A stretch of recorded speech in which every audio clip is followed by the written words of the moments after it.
ఏమయ్యింది ఏమయ్యింది సంగీతం మూవీ ఒకటుంది, ఏమయ్యింది ఈరోజే రిలీజ్ అయ్యింది. ఏమయ్యింది మూవీ నేను చూశానండి. ఏమయ్యింది మూవీ చాలా బాగుందండి.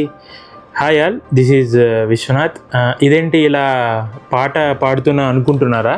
అదేం లేదండి, ఇదంతా సంగీతం మూవీ తాలూకు ప్రభావం అండి. థియేటర్లో మూవీని చూసిన ప్రతి ప్రేక్షకుడు ఇలా పాటని వైప్ చేసుకుంటూ బయటికి రావాల్సిందే, అంత బాగుందండి మూవీ. ఇక డైరెక్ట్గా మూవీ గురించి మనం చెప్పుకోవాల్సి వస్తే, ఈ మూవీని డైరెక్ట్ చేసింది సంగీతం శ్రీనివాసరావు గారండి.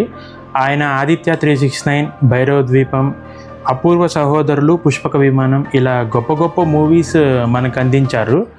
మామూలుగా ఇండియన్ మూవీస్కి ఆస్కార్ అవార్డు వస్తే చాలా హ్యాపీగా ఫీల్ అవుతాము మనం అందరము. కానీ ఈ సంగీతం మూవీకి ఎన్ని ఆస్కార్ అవార్డ్స్ వచ్చినా తక్కువేనండి. ఎందుకంటే మామూలుగా ఆస్కార్ అవార్డు ఇలా నిలబడి ఉంటుంది, కానీ ఈ సంగీతం మూవీకి ఆ ఆస్కార్ అవార్డు కూడా మోకరిల్లాల్సిందేనండి. అంత విషయం ఉంది ఈ మూవీలో. ఏదో మూవీ ప్రకృతిలో కలిసిపోయినట్లు ఉంటుందండి.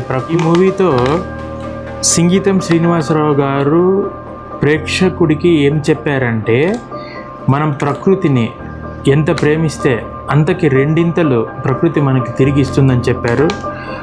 మనుషుల్లో అత్యాశ ఎక్కువైపోతుంది అని చెప్పారు. ఎండ్ ఆఫ్ ద డే అత్యాశ ఎక్కువైతే అది వినాశనానికే దారితీస్తుందని చెప్పారు.